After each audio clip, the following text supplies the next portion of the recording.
우리 주님의 기도를 하고서 시작하겠습니다. 성부와 성자와 성령의 이름으로 아멘.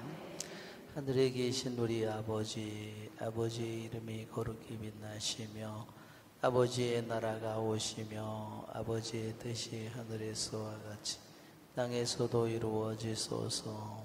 오늘 저희에게 일용할 양식을 주시고 저희에게 잘못한 일을 저희가 용서하오니 저희 죄를 용서하시고 저희를 유혹에 빠지지 않게 하시고 악에서 구하소서. 아멘. 성부와 성자와 성령의 이름으로 아멘. 지난번에 8장을 끝냈는데 8장 중에서 교부들의 성경을 끝내지를 못했어요. 8장은 우리가 지난번에 본 것처럼 정말 이 하만이 말뚝에 매달려 죽게 되고 모르드카이가 하만의 자리를 차지하고 그 집도 차지하는 그러한 이야기로 되면서 새로운 칙령이 선포되죠. 자, 이유를 그럼 이 교부들은 이것을 어떻게 이 8장을 교부들이 해석했는가? 왕이 그 집을 누구에게 하사했어요? 왕비에게 하사했죠? 하만의 집을. 그것은 이 교부들이 이거 볼 때 이것은 무슨 의미가 있냐면 왕이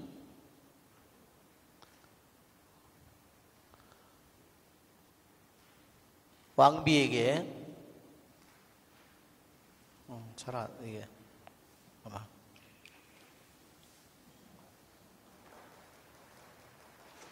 왕비에게 하만의 집을 그래도 좀 현쳤네 이거 하만의 집을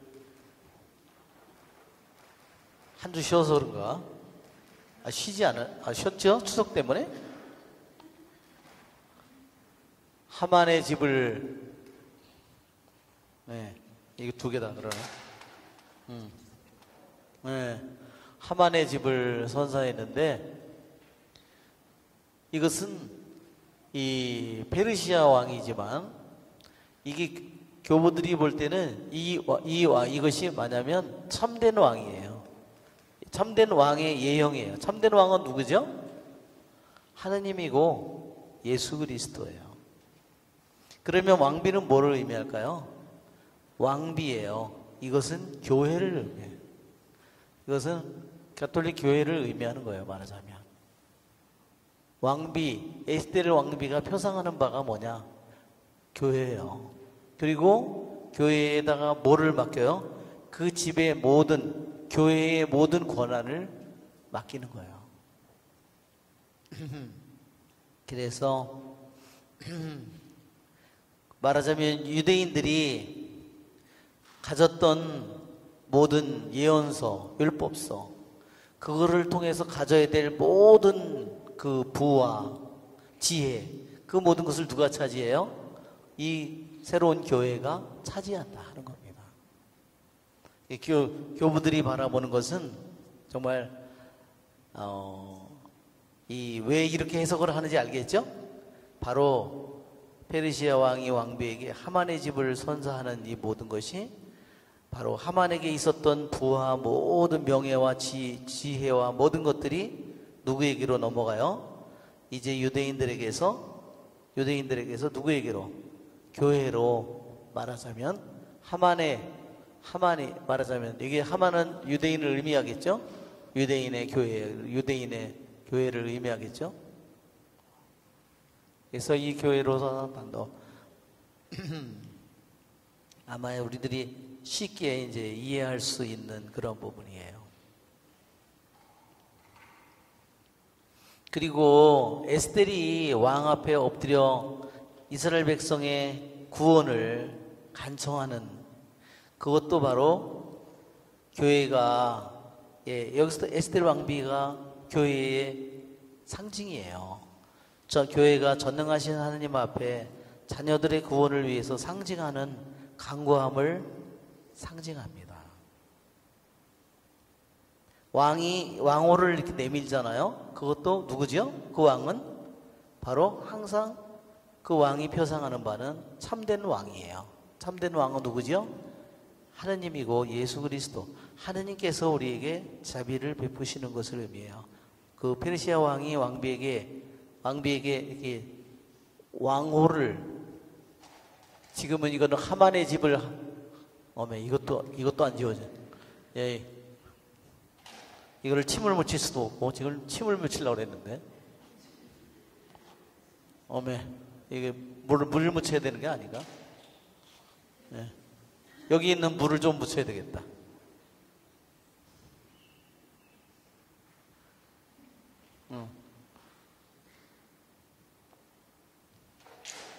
예. 아마 그럼 잘 지워질 것 같아요. 아직 물을 더 부어야 되겠다. 저 물을 더 부어. 예. 한 주만 저기에도 저렇게. 그러니까 하만의 집을 하사한 것은 그런 의미를 가지고 있고, 왕호를 내미는 것은 뭐를 의미한다고요? 영원하신 하느님이 우리 교회에 자비를 베푸는 것을 의미합니다.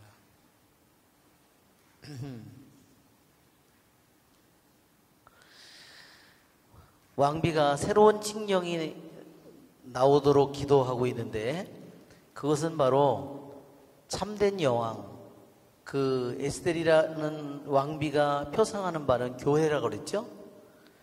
참된 교회의 관심사는, 왕비의 관심사가 새로운 칙령이 나와서 이스라엘 백성을 죽음에서 구하는 것처럼, 참된 교회의 관심사는 옛 원수가 마련한 하느님의 백성을 멸망시키려는 모든 계획을 새로운 칙령으로, 하느님 자비의 칙령으로 하느님께서 구원해 주시기를 바라는 겁니다. 그 새로운 칙령이 뭐냐면요, 복음이에요. 참 되게 신기한 게 뭐냐면, 자, 여기 보면 칙령이 두 개잖아요.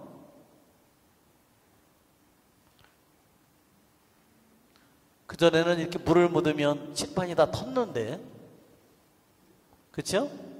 칠판이 다, 그래도 안 지워지네. 이상하네. 예. 첫째 칙령이 있고, 둘째 칙령이 있죠? 이상하다. 왜 안 지워지지? 첫째 칙령이 있고, 두 번째 칙령이 있는데, 자, 첫째 칙령은 유대인들을 다 죽이는 칙령이잖아요. 그렇죠? 죽음의 선고예요. 한번 우리가 이걸 보면 죽음의 선고가 내린 거예요. 죽음, 멸망의 선고가 이미. 그렇지만 두 번째는 칙령, 무슨 칙령이에요? 생명이죠? 또 구원에 대한 새로운 선고예요. 자, 이걸 보면 제가 이걸 볼 때는 하나는 구약이고요, 하나는 신약이에요. 너무 신기하죠? 왜? 하느님께서 아담과 하와에게, 낙원에 있는 너에게, 아담과 하와에게 다른 모든 열매를 먹되 가운데 있는 이 선악과만은 먹지 말라. 그렇죠? 그거를 먹는 날 너는 반드시 죽는다. 그런데 사탄의 유혹을, 뱀의 유혹을 받고 그 열매를 먹어서 죽음의 선고가 떨어졌잖아요. 그렇죠? 구약은 이 선고를 벗어나지 못해요. 죽음의 선고, 멸망의 선고, 이 선고를 벗어나지 못해요. 계속 계약을 바꿔줬는데도 백성이 그것을 벗어나지 못해요. 이 칙령은 취소될 수 있어요, 없어요? 이게 취소 불가라는 거예요. 이런 면에서 정말 하느님이 말씀하신 것을 스스로 취소하지 못해요. 하느님이 정한 법을 스스로 당신이 취소하지 못해요. 이런 면에서 이 페르시아 왕의 법이 페르시아 왕이 입으로 한번 말한 것은 바꿀 수 없다. 취소할 수 없다.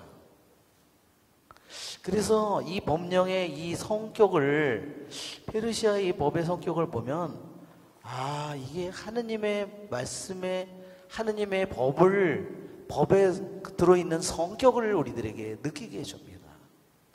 죽음을 하느님의 법이 스스로 취소할 수가 없어요.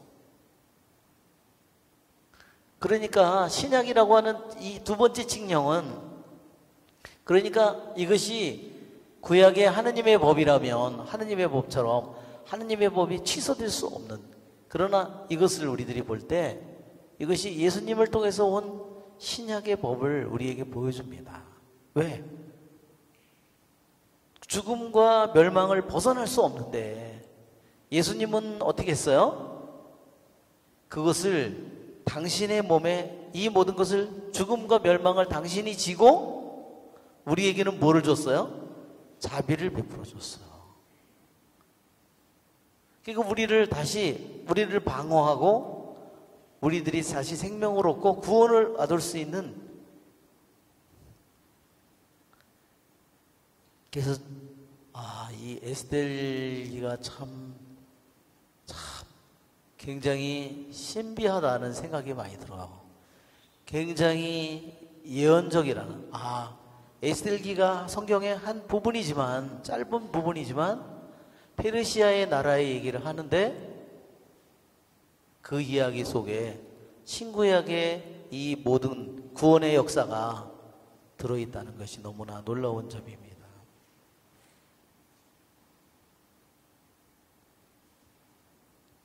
자, 모르도카이가 예칙령을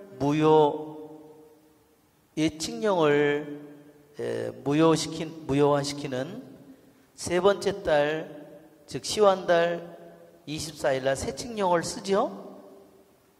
이 새 칙령이 뭐냐? 그래서 새 칙령이 바로 신약이고 바로 이것이 복음이에요.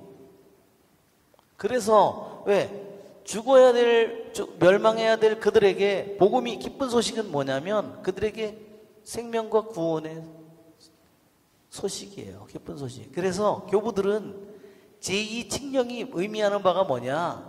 제2칙령은 바로 복음이라는 거예요. 참 그런 걸 보면 교부들이 얼마나 깊이 성경을 깊이 신약 구약을 통해서 신약을 얼마나 깊이, 구약을 깊이 묵상하고 신약을 얼마나 깊이 묵상했는지를 보여줍니다. 즉 복음 속에서는, 내 복음 속에 거룩한 삼위일체 하느님에 대한 믿음이 완전한 형태로 복음 속에 담겨져 있고, 구약에 있는 613계명이 다 완성되는, 하느님을 사랑하는 계명과 이웃을 사랑하는 두 가지 계명으로 완성이 되도록 하는 것이 복음 속에 다 들어있다는 겁니다. 제2칙령을 전하기 위해서 말을 탄 사람들이, 파발꾼들이 급히 달려가는데, 그것은 복음을 전하러 온 세상으로 나가는 그러한 복음 선포자들의 모습을 우리에게 보여준다 그랬습니다. 그리고 모르도카이가 왕실의 의복과 금관과 파란색과 흰색과 금색으로 옷을 입고 있는 것은 충실한 신자들이 여러 가지 가장 잔인한 원수들의 그러한 음모를 물리치고 승리를 거둔 영원한 복락과 영원한 광채의 상징이라고 그랬어요. 충실한 신자들이 승리한 그 모습이 바로 모르도카이가 왕실의 의복과 금관과 파란색, 흰색, 황금색의 옷을 입은 그 모습에서 나타난다고 했어요. 그것이 바로 승리한 충실한 신자들의 영광을 가리킨다는 거죠. 자,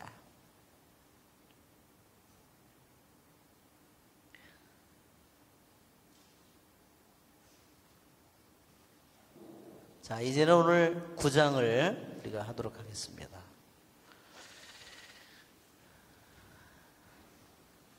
9장을 한번 우리가 먼저 19절까지 먼저 우리가 읽고 시작하겠습니다. 자, 유다인들이 승리하고 복수하다. 임금의 분부와 그의 어명을 집행하도록 되어 있던 12째 달인 아다르달 14날 유다인의 원수들이 그들을 제압하리라 기대하던 그날에 도리어 유다인들이 자기들을 미워하는 자들을 제압하게 되었다. 유다인들은 자기들에게 해를 입히려고 꾀하는 자들을 해치기 위하여 크세르크세스 임금에게 속하는 모든 주에서 각기 도시별로 모였다. 모든 민족들이 유다인들을 두려워하였기 때문에 아무도 그들에게 맞서지 못하였다. 각 주의 대신들과 총독들과 지방관들은 물론 임금의 행정관들이 모르도카이를 두려워하는 까닭에 모두 유다인들을 지지하였다. 이는 모르도카이가 왕실에서 막강해지고 그의 명성이 모든 주에 퍼져나갔기 때문이다. 사실 모르도카이라는 사람은 점점 더 막강해져 갔다. 그래서 유다인들은 자기네 원수들을 모두 칼로 내리치고 죽이고 절멸시켰으며 자기들을 미워하는 자들을 마음대로 처리하였다. 유다인들은 수사왕성에서 500명을 죽여 없앴다. 또한 파르산타타와 달폰과 아스파타, 포라타와 아달리아와 아리다타, 파르마스타와 아리사이와 아리다이와 와이자타, 곧 함무다타의 아들 유다인들의 적 하만의 10 아들을 죽였다. 그러나 제물에는 손을 대지 않았다. 수사왕성에서 살해된 자들의 수가 그날로 임금에게 보고되자 임금이 에스테르 왕비에게 말하였다. 유다인들은 수사왕성에서만도 500명과 하만의 10 아들을 죽여 없앴소. 그러니 임금의 나머지 속주들에서는 어떠했겠소? 이제 그대의 소청이 무엇이요? 그대에게 이루어질 것이요? 그대의 또 다른 소원이 무엇이요? 그대에게 채워질 것이요? 그러자 에스테르가 말하였다. 임금님께서 좋으시다면 수사에 있는 유다인들에게 오늘 어명에 따라 행한 것처럼 내일도 실행할 수 있도록 윤호해 주시고 하만의 10 아들을 말뚝에 매달게 해 주십시오. 임금이 그렇게 하도록 분부하자 수사의 어명이 공포되고 하만의 10 아들은 나무에 매달렸다. 수사에 있는 유다인들은 아다르달 연 나흘 날에도 다시 모여 수사에서 300명을 죽였다. 그러나 제물에는 손을 대지 않았다. 임금의 속주에 사는 나머지 유다인들도 한데 모여서 자기들의 목숨을 지키기 위해 봉기하여 자기네 원수들에게서 평안을 되찾았다. 그들은 자기들을 미워하는 자들 가운데서 7만 5천 명을 죽였다. 그러나 제물에는 손을 대지 않았다. 이는 아다르달 14날에 일어난 일이다. 그들은 14날에 쉬면서 그날을 잔치와 기쁨의 날로 지냈다. 수사에 있는 유다인들은 14날과 연나흘날에 모였기 때문에 15날에는 쉬면서 그날을 잔치와 기쁨의 날로 지냈다. 벽이 없는 마을 시골 유다인들은 아다르달 연나흘날을 기쁨과 잔치와 경축의 날로 지내면서 음식을 서로 나누어 먹었다. 그러나 도시에 사는 사람들은 아다르달 15날에 이웃들에게 음식을 보내며 그날을 기쁘고 좋은 날로 지냈다. 네. 이제 이러면서 이제 풀임절을 제정하는 이 법적으로 이것을 선포하고 제정하는 이야기가 뒤에 이어집니다. 자, 이제 이것은 이제 드디어 무슨 날이 다가왔냐면 이 하만이 니산달 24일 날 말하자면 저기를 다 14일 날 다 죽이고자 했죠. 예, 그랬는데 니산달 14일이에요.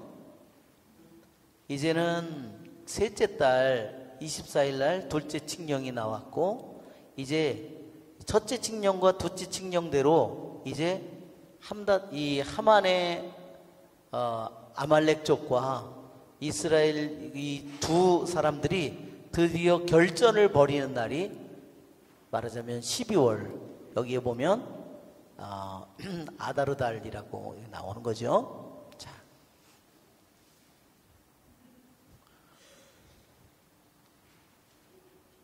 시원하네. 이거 여기다 물을 묻혀야 되겠다.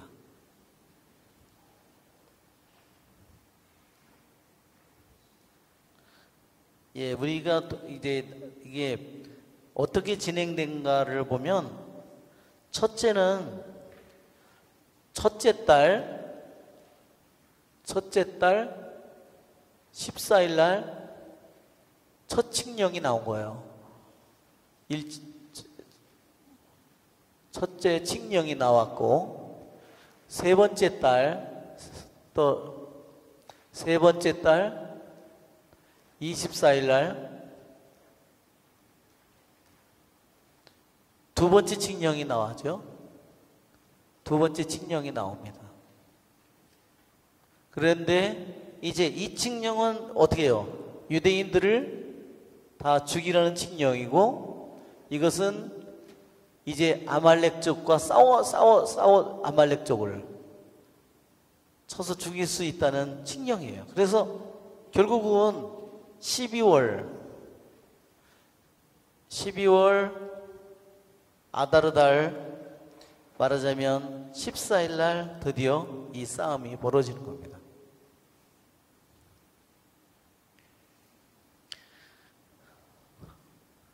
자, 여기서 여기 1칙령에서 2칙령 유대인을 다 죽여라 하는 첫째 칙령이 나오고, 유대인들은 여기서 어때요? 단식하고 자루옷을 입고 통곡하고, 예, 뭐 난리가 났죠? 예, 난리가 났어요. 이게. 그런데 정말 이 하만이 죽고 모르드카이가 그 자리에 올라가면서 놀랍게도 취소될 수 없는데 두 번째 칙령이 나왔어요. 그래서 여기에서 이제 그 사람들과 아말렉 족과 싸울 수 있는 권한이 생겼습니다. 그래서 여기서 여기까지의 기한이 며칠이라 그랬죠? 70일이라고 그랬어요. 70일이 무슨 뜻이라 그랬어요? 7 곱하기 11, 7 곱하기 10, 바로 완전수예요. 그래서 무슨 뜻이라 그랬죠? 여기가 70일이 걸렸다는 겁니다. 자, 이거 70일이 걸렸어요. 너에게 죽음의 선고가 내렸지만 하느님께서 도저히 페르시아의 법이 취소될 수 없는 죽음의 법이 너희에게 떨어졌지만 하느님은 결정하셨다. 이제 70일, 바로 7도 완전수이고 10도 완전수이다. 즉 이게 뭐냐면 하느님이 결정하셨다는 거예요. 70일 만에 너희들에게 죽음의 선고가 떨어졌지만 70일 만에 너희들에게 너희들이 살 길이 생겼다는 거예요. 70일 만에. 그것은 뭐냐면 7도 완전수이고, 즉 그것은 뭐냐면 하느님의 뜻이라는 거예요. 완전수라는 뜻은 뭐냐면요, 하느님의 계획이고 하느님의 뜻이에요. 완전수의 뜻이 뭐냐면요, 하느님의 뜻이요 하느님의 계획이에요. 무슨 말인지 아시겠죠? 완전수라는 의미는 그런 뜻입니다. 하느님의 계획, 하느님의 뜻, 하느님의 결정이라는 말이에요. 그러니까 하느님의 결정이다. 너희들을 구원하고 너희들에게 제2칙령이 나온 것은 하느님의 완전한 하느님의 계획과 결정이라는 것을 얘기하는데, 이 결정이 나오고 그 다음에 이 칙령을 받은 이 아말렉 종들은 어때요? 우리 아버지의 원수를 갚아야지. 그래, 유대인들을 다 몰살시켜야지. 예. 그래서 이제 이 긴장이 그래서 점점 강해져요. 이게 몇 달 걸렸어요? 8개월 여기에 보면 20일이 걸린 거예요. 8개월 20일 동안 무슨 일이 벌어졌을까요? 서로 싸울 준비를 한 거예요. 서로 어떻게 하면 유대인들을 죽이고 어떻게 하면 아말렉 쪽을 싸울까? 이 준비를 8개월 20일. 그러니까 긴장감이 어떻게 됐어요? 점점 증폭되는 거죠. 우리 성경의 번역으로는 잘 나타나 있지 않는데요. 1절이 히브리 말로는요, 임금의 분부, 어명 그렇게 해놓고 다 이 절이 말하자면 길게 괄호처럼 이렇게 이어져 있는데 맨 끝에 가서 뭐라고 되냐면 맨 끝에 자기들을 미워하는 자들을 제압하게 되었다. 제압하게 되었다는 말은 뭐냐면요, 히브리 말로 이게 뒤집혔다는 거예요. 테이블이 완전히 뒤집힌 거예요.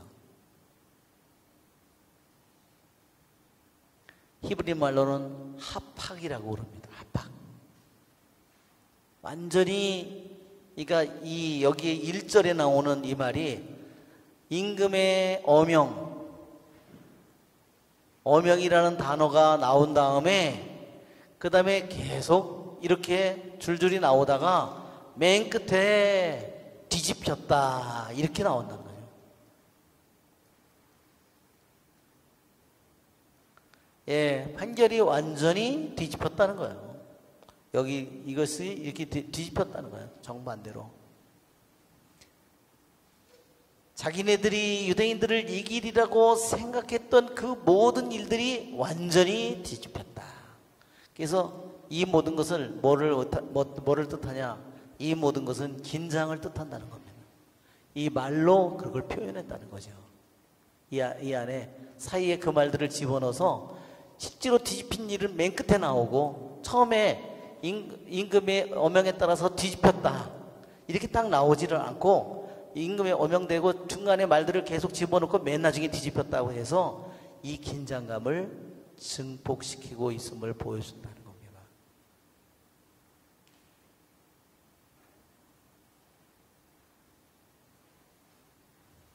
드디어 이제 말하자면 이 아다르달 14일 날이 결전의 날이에요. 결전의 날. 자, 우리 이거 보면 12월 14일이죠? 그 다음에 한 달 뒤에는 뭐가 올까요? 그러면 다시 첫째 달이에요. 그러면 첫째 달은 뭐예요? 니산 달이에요. 이건 시완 달이고 이건 아달월이에요. 아달월 12째 달에서 다시 첫째 달로 넘어가면 니산 달 14일이에요. 니산 달 14일이면 뭐예요? 파스카예요. 그러니까 이 싸움을 한 이 날로부터 푸림절로부터 한 달 뒤면은요 딱 뭐가 돼요? 파스카가 되는 거야. 날짜가 똑같아요. 아주 희한하죠? 자, 우리 한번 우리가 그림을 먼저 한번 볼까요? 그림을 먼저 보면 12장에 맨 처음에 이 하만이 모르도카이 때문에 열받아가지고 그래 내가 페르시아에서 내가 임금 다음으로 최고 높은 자인데 나를 건드렸어? 그래 너 이 새끼 잘 걸렸다. 내가 너를 죽이는 거로 내 자존심이 저기를 안 해. 유대인 전체를 죽여야지. 이 주사위를 던지죠? 자기가 모든 힘을 가진 것처럼 보여요. 자기가 결정하면 뭐대로 다 그대로 이루어질 것 같죠? 그렇죠? 그런데 그렇게 안 되죠? 자기가 주사위는 던지지만 그날에 자기가 유대인들을 다 멸망시키려고 기대했던 날에 오히려 자기와 자기 아들들이 다 죽어요. 왜 그렇죠? 하느님의 뜻을 따르지 않았기 때문에 그렇겠죠. 자, 두 번째 여기는 우리 하닷사라고 그러고, 그렇죠? 원래 이름은 하닷사라고 그랬죠? 에스텔의 이름이 하닷사. 우리, 그 다음에 목숨을 걸고 페르시아 임금 앞에 나간 모습이죠. 간청하는 모습, 페르시아 왕의 실제 모습이에요. 예, 좀 매부리코죠. 예, 예. 그리고 수염이 아주 많아요. 예. 털북생이에요. 아마 약을 복용한 것 같아요. 자세한 건 모르는데. 예. 예. 그 다음에 하만이 죽이려고 자기 집에 말뚝을 세워놓고 하는 거죠. 예. 여러 아들이 죽는데, 이거는 지금 우리가 한번 9장 7절을 보세요. 9장 7절을 보면 7절에 여러 아들의 이름들이 나오죠. 우리는 이렇게 그냥 아들들의 이름이 계속해서 이어지잖아요. 근데요, 히브리 성경에는요, 이 아들들의 이름이요, 일자로 적혀 있어요. 일자로. 왜 그런지 아세요? 이게 한 말뚝에 매달렸다는 뜻이에요.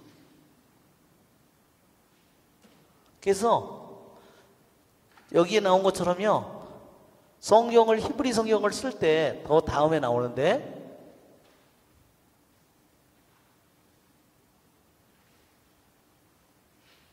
성경을 쓸 때 계속 이렇게 쓰다가요, 열 아들이 나올 때는요, 일렬로 이름을 쓴 거예요.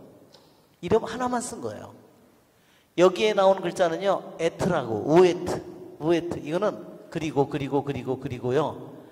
이렇게 쓰면 여기다 이름을, 아들 하나 이름 쓰고 또 쓰고 이렇게 써야 되는데, 하나만 딱 쓰고서 일렬로 쓴 거예요.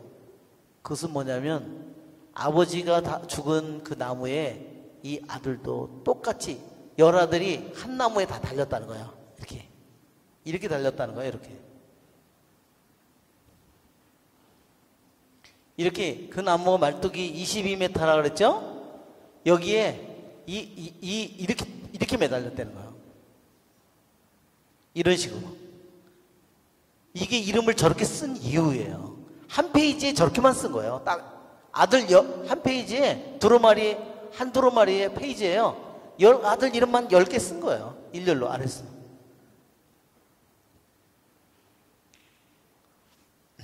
자, 끔찍하죠? 네.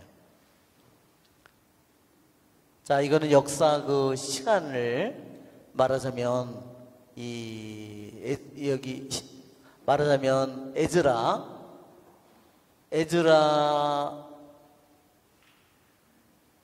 그 다음에 크세르크세스 왕 때 에스텔이 왕비가 된 거예요. 그래서 에즈라서에 보면 앞에 부분이 나오고 6장까지 나오고서 7장 중간 사이에 58년의 간격이 있어요. 요때 에스텔이 크세르크세스 때 왕비가 되는 건 이야기입니다. 자, 이제 이제 결전의 날이 다가와서 이제 아말렉과 싸움을 하는 거예요. 이건 아말렉 쪽의 얘기니까 이따 아말렉 쪽의 얘기를 할 때 이걸 같이 하겠습니다. 축제하고. 이거는 우리가 본 거죠. 임금 앞에 나아가는, 목숨을 걸고, 이거는 갑옷을 입고 싸우는, 무장하는, 이것은 이제 법령을 선포하는 그러한 거예요. 법령을 쓰는 거죠. 이건 에메트라는 말은요, 우리가 이게 진실이라는 말이에요. 히브리 말로. 오늘도 여기 성경에 진실이라는 말이 에메트. 그러니까 히브리 말로는 세 글자예요. 에메트. 그러니까 에메트. 이렇게 세 글자인데 이게 진실이라는 말인데요. 자, 히브리 말에서 에메트가 진실이라는 말은 여기 보면요, 히브리 단어예요. 이 에가요, 첫 글자예요. 트는 히브리 글자 중에 끝 글자예요. 메는요, 히브리 글자 중에서 한가운데 글자예요. 자, 그래서 뭐냐면 나는 알렙이다. 나는 처음이요. 나는 끝이다. 히브리, 여러분 묵시록 22장 한번 펴보세요. 묵시록 22장. 묵시록 22장이 맨 끝이죠. 그죠? 예, 뒷딱지를 보시지 마시고. 22장 13절. 나는 알파이며 오메가이고 처음이고 마지막이고 시작이고 마침이다. 예, 여기에 알파이고 오메가라고 그랬잖아요. 이게 히브리 말로 따지면 알파가 뭐냐면 알렙이에요. 그리고 오메가가 뭐냐? 타브예요. 그래서 하느님은 언제나 처음이나 끝이나, 하느님에게 처음이 있어요? 하느님에게 끝이 없어요. 처음도 없고 끝도 없어요. 처음이 있다면 이상하죠, 하느님에게.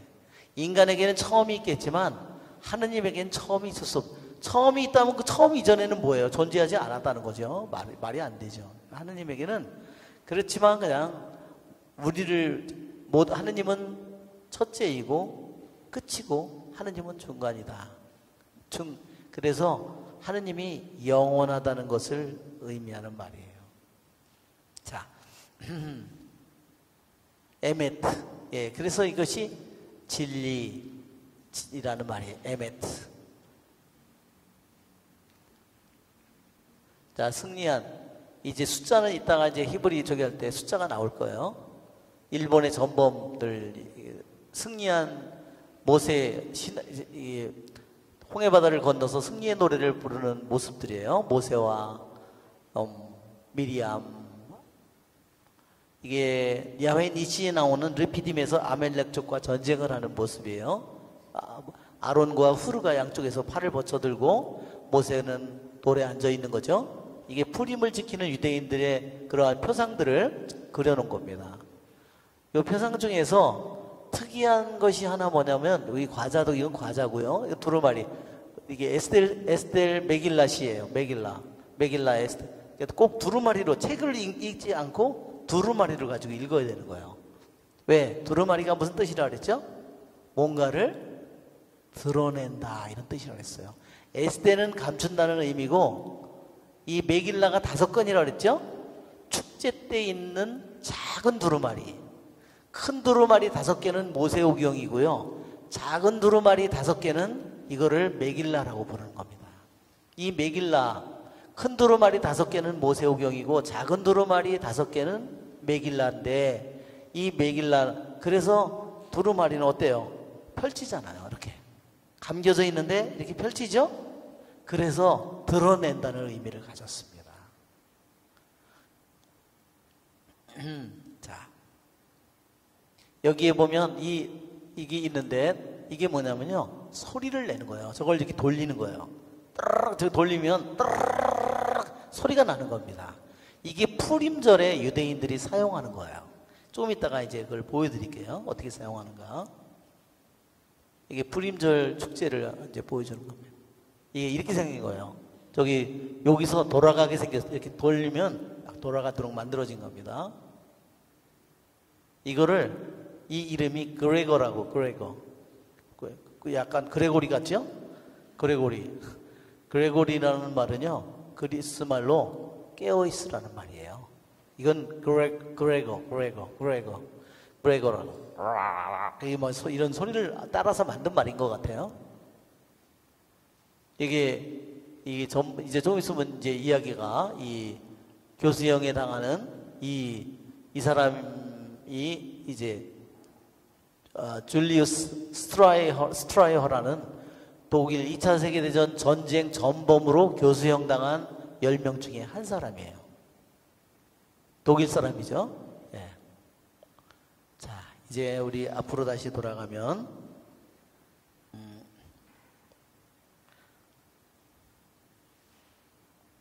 그러니까 드디어 하만의 아들들과 아말렉족들이, 하만의 사람들이 유다인들을 죽이려고 하는 그 강한 적이와 그 모든 이 한편의 이 적이와 그것과 싸우는 유대인들의 이 결전이 이제 드디어 벌어지는데, 점점 궁궐에서는 누구의 힘이 강해졌어요? 모르드카이의 힘이 점점 강해졌고, 왕비가 또 유대인이에요. 그러니까 뭐 이제 점점 힘이 그렇게 강해지기 때문에 이제 결국은 여기에 보면 원수들이 그 유다인들을 다 무찌르고 승리하리라 기대했던 날에 완전히 뒤집어졌다는 겁니다.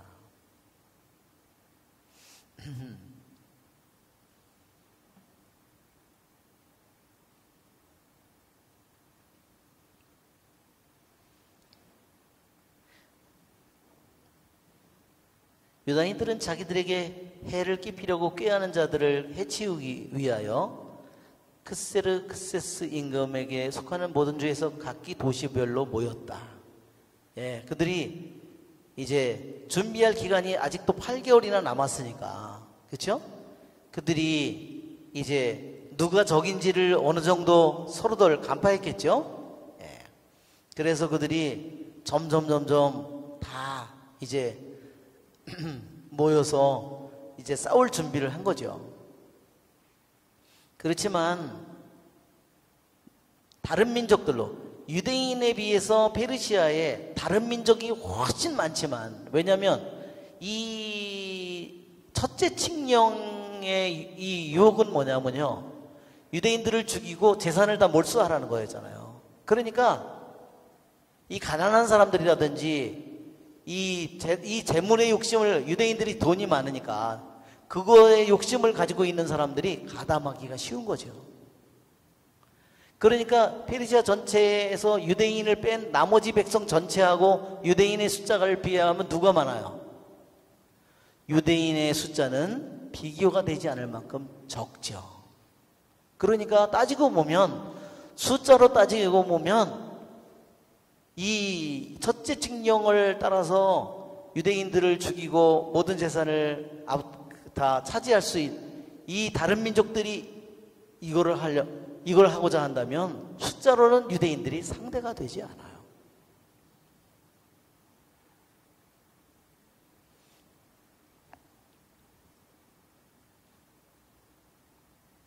그러니까 그들이 연합을 한다면 유대인들은 당해내기 힘들죠. 그렇지만 왜 유대인들을 두려워했냐면, 왜 각 주의 대신들, 127개 주에 있는 대신들과 총독들과 지방관들에게 제2차 칙령에 의해서 이 사람들에게 직접 칙령이 내려간 거예요. 그 사람들 고관들에게 따로 칙령이 내려갔어요. 그들은 하만은 죽었기 때문에 모르도카이를 두려워해서 유대인들을 오히려 지지했다고 했어요. 지지했다고 우리말로는 도와줬다고 그렇게 되어 있지만, 히브리 말로는 이 말이요, 나사예요. 나사라는 말은요, 나사는 히브리 말에서 온 거예요. 나사.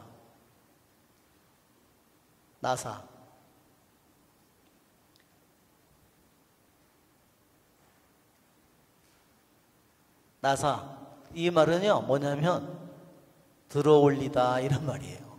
그러니까 맨날 나사에서 뭐예요? 맨날 쏘아 올리죠. 우리 같으면 이거 저 이렇게 돌리는 나사구나 이렇게 생각하는데, 돌리는 나사가 아니라 쏘아 올리는 나사예요. 그래서 유다인들은 자기네 원수들을 모두 칼로 내리치고 죽이고 절멸시켰으며 자기들을 미워하는 자들을 마음대로 처리하였다. 그러니까 각 127교회 주에 있는 고관들과 대신들과 총독들과 지방관들이 자기네들의 군대와 자기네들의 판관과 자기네들의 말하자면 공무원들과 이 많은 사람들을 통해서 누구를 도와줬어요? 유대인들을 도와줬죠.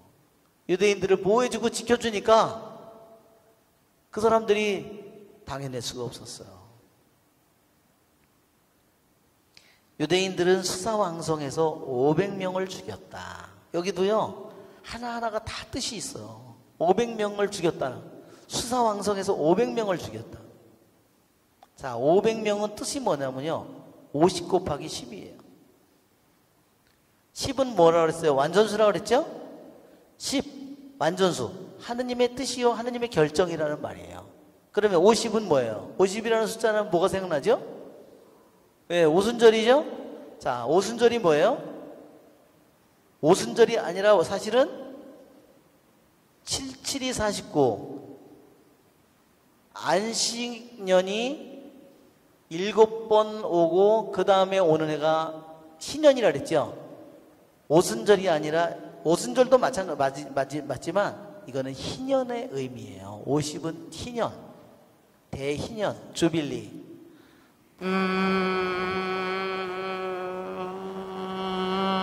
이렇게 한다고 그랬죠. 주빌리 선포가요 그렇게 시작되는 거예요. 저녁에 딱 유대인들은 저녁에 해가 떨어지면서 새날이 시작된다 그랬죠. 희년이 시작된다 그러면 해가 딱 떨어지고 그 다음에 해가 밑으로 들어가서 오렌지 색깔로 구름이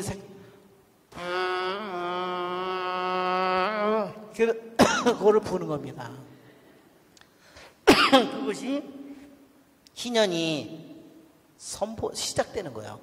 즉 이것은 뭐냐면 50은요 구출을 의미해요. 왜? 유대인이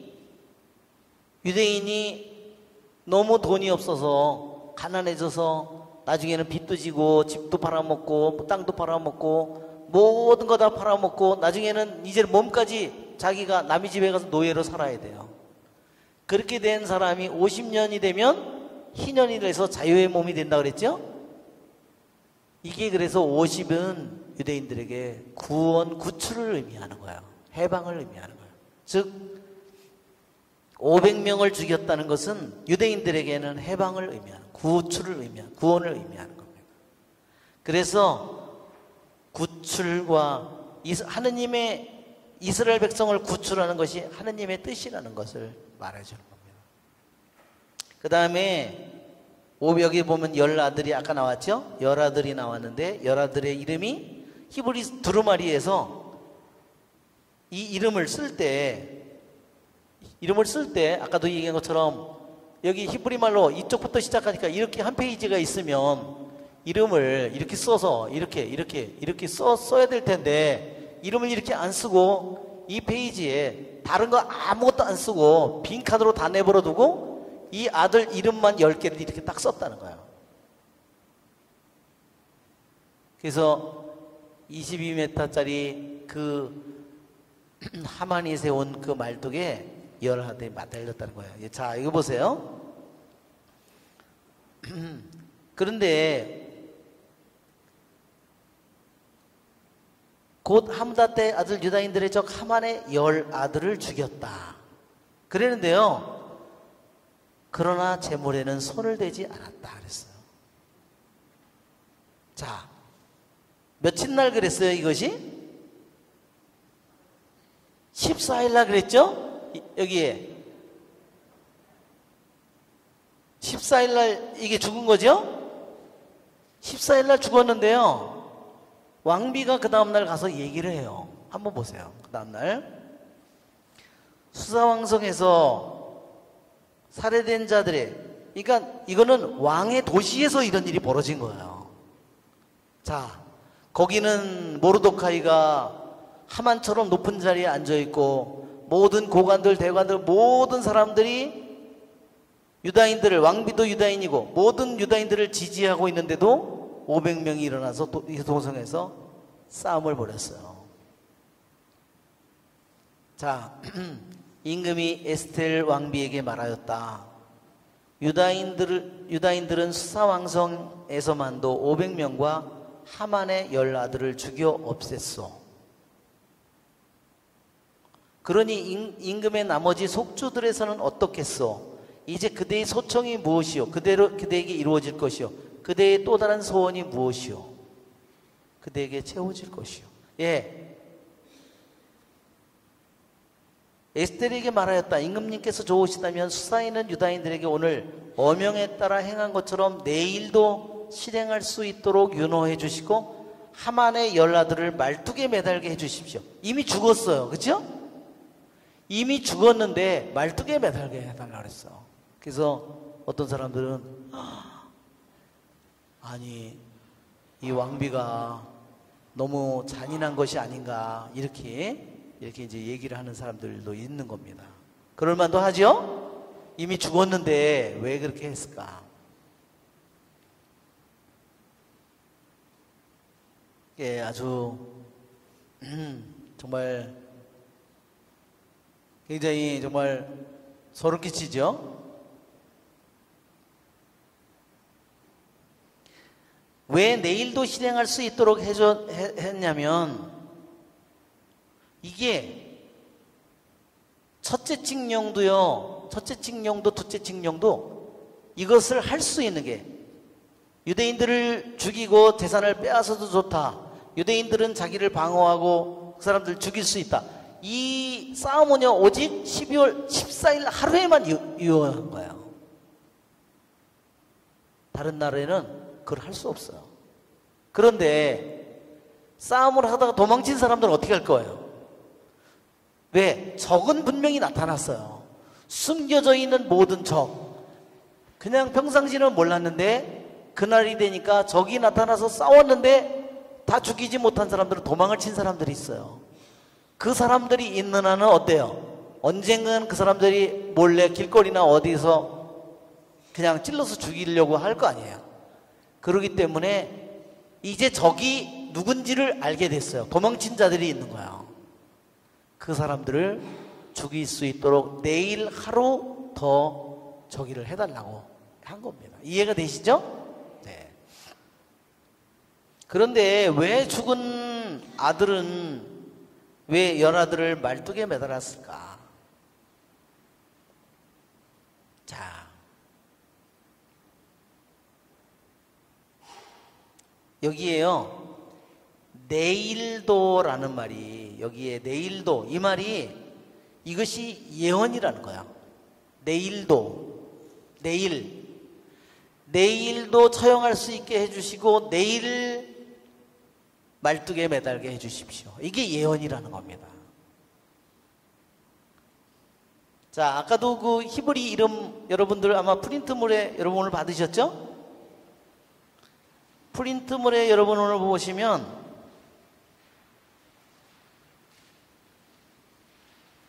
이 프린트가 어디 갔나? 하도 이게 많아가지고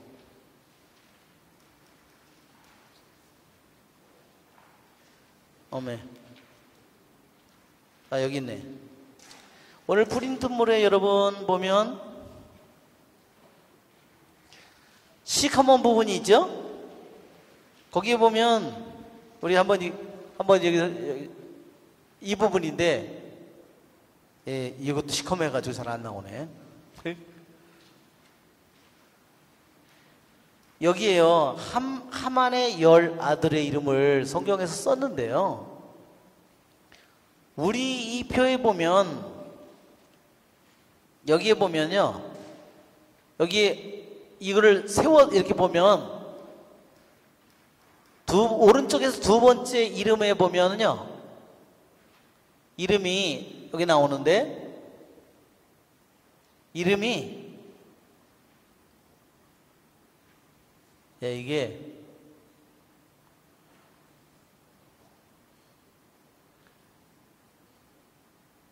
이게 아들들 하나하나 이름이거든요. 이 아들 첫째 이름이 여기에 우리가 보면 파르산다타 있죠? 파르산다타라고 이게 글자를 식별하기 힘들어요. 어메, 아주 파르산다타인데 여기 산다타, 이 중에서 산다타 끝에 타자가요, 타인데 타. 그 글자 중에 요 글자만요, 요만하게 썼어요. 다른, 여기 있는 건 뭐, 파르, 산다타. 이렇게 다 크게 썼는데 요 글자만 이렇게 작게 쓴 거예요. 그리고 또 어디서 그렇게 썼냐면, 또 거기서 보면 7번째 아들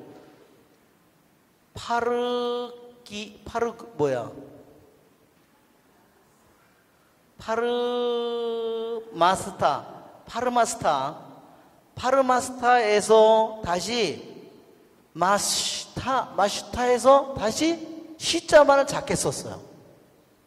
파르마시타에서. 그리고 10번째에서 다시 자인. 여기 보면 와이자타라는 맨 끝에 10번째 이름에서 자라는 이름을요 조그맣게 썼어요. 다른 글자는 이만하게 다 크게 썼는데 이름 중에서 그 글자만 조그맣게 썼어요. 오메. 이게 뭔지 아세요? 아모입니다.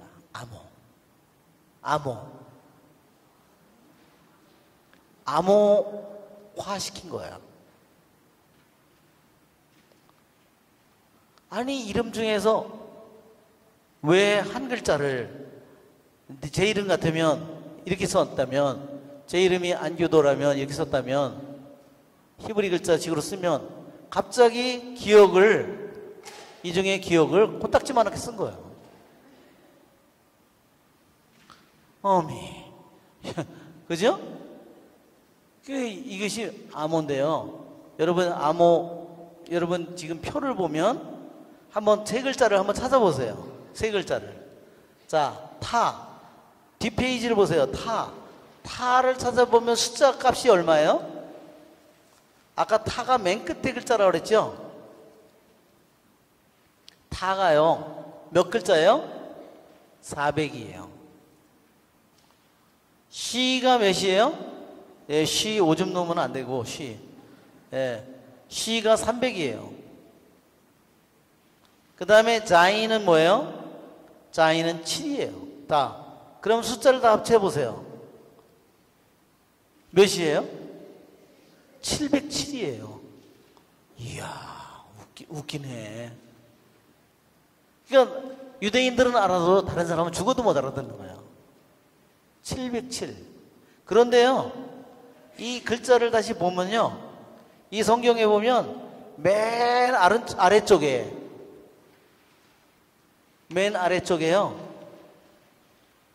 우리 다시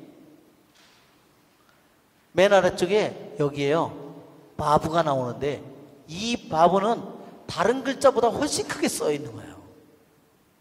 어메. 아니 맨 끝에 이 이름에 바브를 말하자면 크게 썼어요.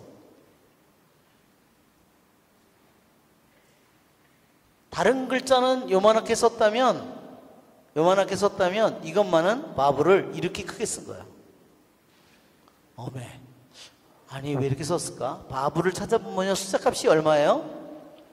알레 베베 기모달레 해 바브 6이에요. 바브가 6이에요. 바브가 6이에요. 6. 자, 707에 6이에요. 이야, 이거 희한하네.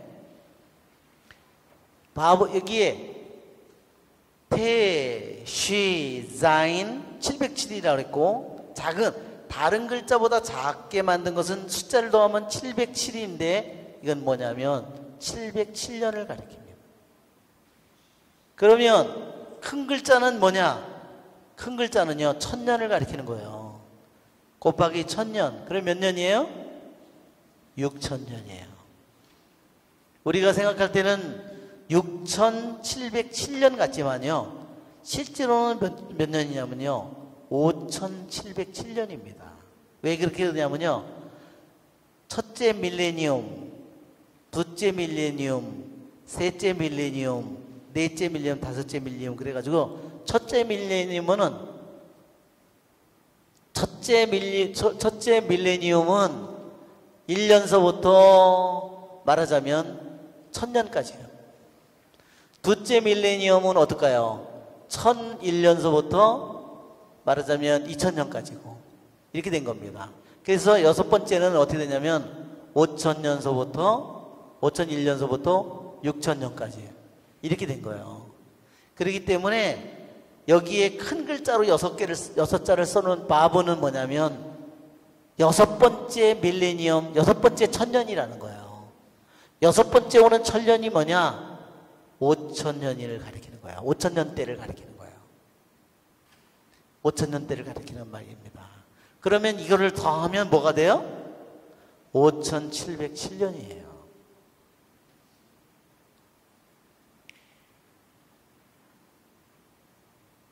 참 되게 이게 이 성경 속에 이렇게 성경 속에 암호가 들어있는 거예요. 이게 근데 이 암호를 무슨 뜻인지를 몰랐어요, 이거를. 그런데 2차 세계대전이 일어나서 유대인들이 600만 명이 죽은 다음에 그것을 알게 된 거예요. 왜냐하면 여기에 아까도 제2차 세계대전 전범들 중에서 10명이 교수형을 당했다고 그랬죠?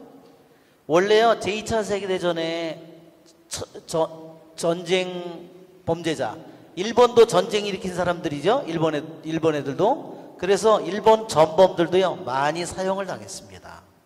일본 전범도, 물론 전쟁을 일으킨 값에 비하면 택도 안 되지만, 일본 전범이 약 900명 정도 처형당했답니다. 그들이 한 잔인한 생체 실험이야 이런 끔찍한 이런 거는 말할 것도 없고 그랬는데, 독일에서도 말하자면 이 일본 전범들이 재판을 받아 나중에 다 처형됐는데 대개 다 어떻게 쐈냐면 총으로 쏴서 죽였는데요. 독일 이 전범들은 10명이요 교수형에 달려서 죽은 거예요. 그런데 교수형에 달려서 죽었는데 그 중에 여기가 히틀러고, 이게 지금 율리우스 이 사람이 스트라이허라는 이 나치 전범이 아주 악랄한 전범이에요. 10명 교수형 당한 한 사람인데, 이 사람이요 이렇게 얘기했다는 겁니다. 뭐라 그랬냐면 교수형을 당하기 위해서 밧줄을 목에다 걸은 거예요. 밧줄을 목에 매단 상태에서 이제는 어떻게 하냐면요, 밑에 발판이 싹 없어지는 겁니다. 그러면 그냥 매달려서 몇 초 만에 죽겠죠? 근데 이 사람이 뭐라고 외쳤냐면 푸림 페스트 1946 그러면서 죽더라는 겁니다. 자, 이게 그거예요. 이 사람이 푸림 페스트 1946,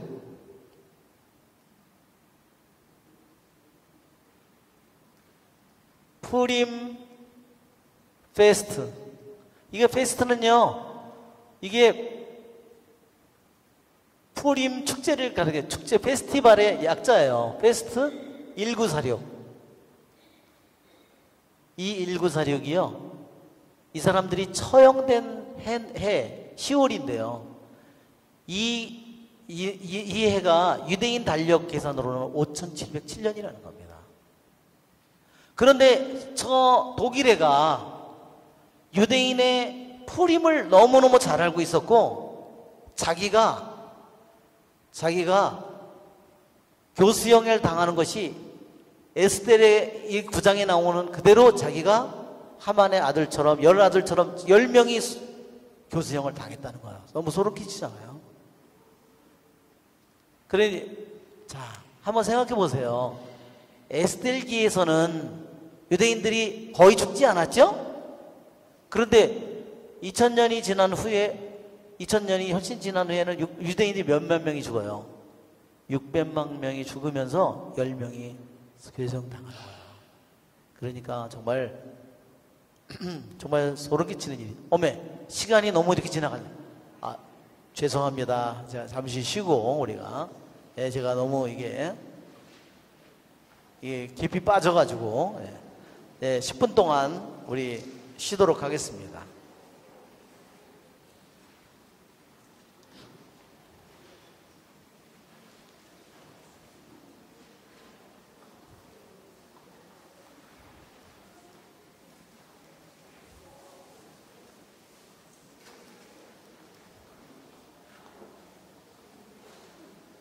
왜?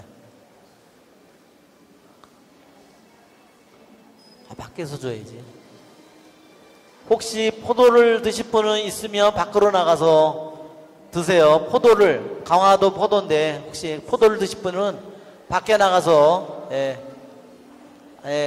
밖에서 포도 따가 놓았다니까 좀 드세요. 맛있을 겁니다. 아마 강화포도 혹시 드실 분은.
하도 맛있는 걸 많이 먹어가지고.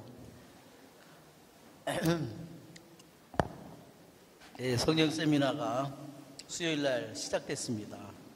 몇 명이 신청했냐면요, 400명이 했습니다. 그래서 지난 수요일 날, 어제 그저에 첫 번 소개 세미나, 인주 세미나를 했어요.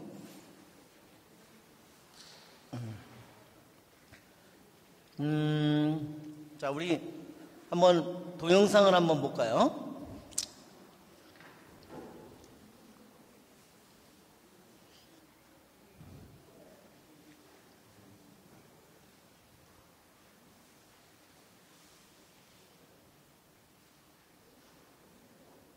어메, 안 집어넣었구나. 제가 그런다니까요, 제가. 좀 당연히 집어넣은 줄 알고. 자, 유대인들이요, 지금도 이제 매년 그 프림절을 지키는데, 프림절을 지킬 때 지키는 그것이 뭐냐면 13일 날 저녁에는요 단식을 하는 겁니다. 그리고 14일 날 이제 저녁에 모여서 회당에서 모여서 에스겔 두루마리를 읽는 거예요. 전체를 다 읽는 겁니다. 우리 여기 1장서부터 끝까지 읽는 거죠. 끝까지 읽는데 하만의 이름이 나오면 어떻게 하냐면요, 막 소리를 내는 겁니다. 뭐 발을 굴른다든지 뭐 한다든지, 아까처럼 저거를 막 하만 이름만 나오면 그렇게 하고요, 모르도카이 이름이 나오면 어떻게 해요? 와! 막 이렇게 만세! 막 이런 식으로 하는 거예요. 하만 따로 이렇게 하는 겁니다. 아셨죠? 자, 근데 왜 그렇게 하는가 하는 거를 이제 나중에 성경을 우리가 이제 다시 한번 읽어보면 여러분들이 그 말을 이해할 수 있겠고요. 그 다음에 여기 열 아들을 이름을 읽을 때는요, 한숨에 읽는데요. 한숨에. 그러니까 한번 우리가 한숨에 한번 읽어보세요. 유다인들은 수상 황새 500명을 죽여 없앴다. 또한 파르산타타 탈폰과 스파타포로타바 탈다리와 아리타타 파르스마타와 아리사이와 아리타타와 와이자타, 이렇게 한숨에 왜 그렇게 읽냐면요, 그렇게 하나같이 한꺼번에 죽었다는 거를, 그래서 이렇게 읽는다는 겁니다. 자, 왜 재물에 손을 대지 않았을까? 자, 하만의 첫 번째 계획에 의하면 유대인들을 모두 죽이고 재산을 몰수하는 거죠. 그러니까 굉장히 매력이 있는 거예요. 말하자면 나치 전범 애들이, 나치가 똑같이 그렇게 했잖아요, 히틀러가. 제가 아우슈비츠 가봤는데, 거기 가봤더니 제일 소름 끼치는 것 중에 물건이 뭐였냐면 머리카락이었어. 머리카락. 그걸로 침대도 만들고, 그런 거를 만들기 위해서 그걸 머리카락을 다 했고, 신발을 특히 또 많이 이렇게. 그게 뭐냐면 이 구두 뒷굽에 유대인들이 기술이 좋아서 귀금속이나 다이아몬드나 뭐 금이나 이런 것들을 뒤꿈치 축에다가, 그 공간에다가 숨겼기 때문에, 많이 숨기기 때문에 그 구두를 다 따로 모아놨어요. 하여튼 그러니까 뭐 다른 물건들은 어떻겠어요? 뭐 미술품이라든지 뭐라든지 뭐 기념품, 그런 거는 뭐 말도. 그러니까 사람이, 그러니까 그거를 통해서 물건을, 그 사람을 죽이고 물건을 약탈해. 그러니까 인간이 미쳐버리는 거죠. 네. 그런데도 유대인들은 재물에는 손을 대지 않았다 그랬어요. 자, 재물에 또 손을 대지 않는 이야기가 또 뭐가 있는데, 뭐가 있냐면 아칸의 이야기가 있죠. 완전 봉헌물로 바쳤잖아요, 그렇죠? 유다 지파의 아칸이 이런 아이성을 공격하는데, 그죠? 아이성을 공격할 때 아무리 적은 분명히 쉽게 점령할 수 있으리라고 여겼는데 이기지 못하죠. 나중에 보니까 완전 봉헌물로 봉헌했는데 하나도 거기 걸 차지하면 안 되는데 아칸이 어떻게 했어요? 거기에 있는 귀중품 옷과 귀중품을 금덩어리들을 갖다 자기 텐트 밑에다가 숨겨뒀어요. 그래서 아칸이 처형당합니다. 그렇죠? 또 전리품 헤렘으로 완전물로 봉헌된 것 중에서 차지한 사람이 누가 있냐면요, 사울 왕이에요. 사울 왕이 정말 개념이 없는 애예요. 개념이 없어요.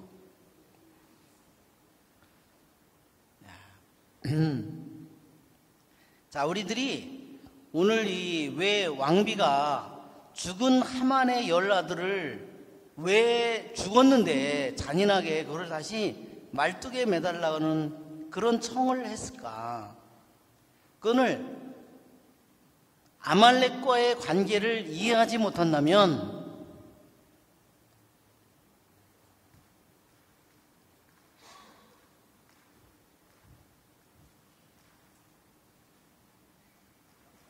이스라엘과 아말렉과의 맺어진 이 원수관계, 그렇죠? 하느님께서 뭐라 그러죠? 여자에게 원죄를 지었을 때 뱀에게 난 너를 여자와 원수가 되게 하리라. 이건 누가 맺어준 거예요? 하느님이 맺어준 원수관계예요. 이스라엘과 아말렉과의 원수관계. 여러분 탈출기를 한번 펴보세요. 탈출기 17장. 이게 르피딤에서 이해버려. 르피딤에서 이게 야훼 니시가 나온 바로 그 전쟁이에요. 탈출기 17장을 펴보면 탈출기 17장에 아말렉 쪽과 싸워 이기다 나오죠? 이게 한번 우리가 같이 읽어봅시다. 그때 아말렉 쪽이 몰려와 르피딤에서 이스라엘과 싸움을 벌였다. 그러자 모세가 여호수아에게 말하였다. 너는 우리를 위하여 장정들을 뽑아 아말렉과 싸우러 나가거라. 내일 내가 하느님의 지팡이를 손에 잡고 언덕 꼭대기에 서 있겠다. 여호수아는 모세가 말한 대로 아말렉과 싸우고 모세와 아론과 훌은 언덕으로 올라갔다. 모세가 손을 들면 이스라엘이 우세하고 손을 내리면 아말렉이 우세하였다. 모세의 손이 무거워지자 그들은 돈을 가져다 그의 발 아래 놓고 그를 그 위에 앉혔다. 그런 다음 아론과 훌가 한 사람은 이쪽에서 다른 사람은 저쪽에서 모세의 두 손을 받쳐주니 그의 손이 해가 질 때까지 처지지 않았다. 그리하여 여호수아는 아말렉과 그의 백성을 칼로 무찔렀다. 주님께서 모세에게 말씀하셨다. 이 일을 기념하여 책에 기록해 두어라. 그리고 내가 아말렉에 대한 기억을 하늘 아래에서 완전히 없애버리겠다는 것을 여호수아에게 똑똑히 일러주어라. 모세는 제단을 쌓아 그 이름을 야훼 니시라 하고 이렇게 말하였다. 손 하나가 주님의 어자를 거슬러 들리리니 주님과 아말렉 사이에 대대로 전쟁이 일어날 것이다. 자, 이건 뭐예요? 이 전쟁은 르피딤에서 이루어졌어요. 탈출을 한 이스라엘 백성이 에집트를 탈출을 해서 그 시나이 광야에 왔을 때 이 사람들이 처음으로 그들이 말하자면 이 전쟁을 하는 거예요. 이걸 좀 확대해서 보면 모세의 머리에 이렇게 빛이 나는 그런 모습이고 아론과 훌가 양쪽에서 들고 있는 모습이죠. 이게 지팡이를 들고 있는, 그래서 저 지팡이가 말하자면 깃발이에요. 야훼 니시라는 것은 주님은 나의 깃발이에요. 그러니까 전쟁의 그 두 진영의 깃발이에요. 그러니까 주님의 깃발이죠. 자, 여기에 보면 이거는 탈출기에 나온 것은 이것은 뭐냐면요, 토라예요. 이것은 율법이에요. 하느님께서 말씀하신 613가지 계명 중에 하나예요. 토라예요. 어떻게 했어요? 이 일을 기록해 두어라. 그리고 이 일을 기억하라. 그리고 뭐라 그랬어요? 하늘 안에서 완전히 없애버리겠다, 지우겠다, 씻어버리겠다, 그거예요. 그래서 이 사람들이 하만의 이름이 나오면 그 이름을 지워버리기 위해서 이런 소리를 내서 소리가 안 들리도록 한다는 거죠. 무슨 말인지 아시겠죠? 이 말 그대로 그것을 완전히 기억을 하늘에서 완전히 없애버리겠다, 지워버리겠다는 거예요. 자, 그러니까 이것은 분명히 아말렉과의 전쟁은요, 율법이라는 거예요. 토라예요. 자, 또 뭐라고 그랬냐면 여기에 예언의 말씀이 손 하나가 주님의 어좌를 거슬러 들리니, 자, 이 전쟁이 뭐를 위한 전쟁이에요? 아말렉이 하는 전쟁은 그냥 이스라엘은 전쟁이 아니다는 거예요. 손 하나가, 원수의 손 하나가 쳐들리니, 뭐를 거슬러서? 주님의 어좌를 거슬러 이르는 전쟁이에요. 이게 무슨 전쟁이에요? 주님의 손을 거슬러서 일어나는 전쟁. 이거는 사탄의 전쟁이죠. 주님의 손 하나가 일어나서 주님의 어좌를, 결국은 구세주를 거슬러서 이 전쟁을 일으키는 거죠. 그래서 어떻게 해요? 주님과 아말렉 사이에 대대로 전쟁이 일어날 것이다. 그런데 한번 여러분 생각해 보세요. 이렇게 모세가 이 지도에 보면, 우리 맨 앞에 가보면, 이 지금 지도에 보면 에집트를 탈출을 해서 여기까지 와서 여기까지 오는데 50일밖에 안 걸렸다 그랬어요. 탈출을 해서 여기까지 오는데. 바로 여기가 르피딤이에요. 여기가 르피딤. 그들이 처음으로 말하자면 전쟁을 한 거예요. 자기는 뜻하지도 않게 뒤에서 기습 공격을 당한 거예요. 사실 이 아말렉 쪽은 뭐예요? 누구의 자손이라고 그랬어요? 에사오의 아들 엘리파즈의 첩의 아들이에요. 그래서 뭐라 그러냐면 이 아들은 에사오가 가진 야곱에 대한 증오를 흡수한 사람이다. 자, 민수기 25장을 한번 펴보세요. 민수기 25장.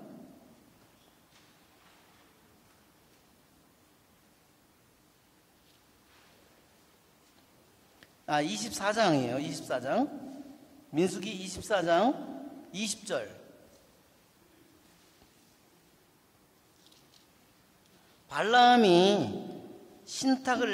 발람이 하느님의 말씀을 받아 전하는데 이렇게 돼 있어요. 20절에. 그런 다음에 그는 아말렉을 보며 신탁을 선포하였다.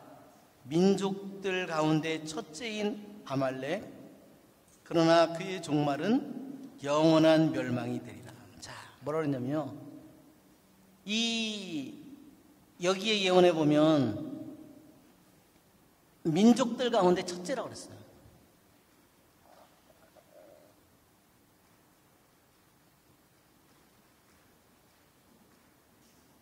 그들의 저기는 뭐예요? 영원한 멸망이에요. 아까는 뭐라 그랬죠? 주님의 옥좌를 거슬러 손을 일어나는 자들이라고 그랬어요. 대대로 전쟁이 일어나는데 절대로 잊지 말고 이 기억을 완전히 지우라고 그랬어요. 그것이 바로 하느님의 율법인데, 한번 생각해 보세요. 사울 왕이 되어서 15장을 한번, 사무엘상 15장을 한번 보세요. 사무엘상 15장.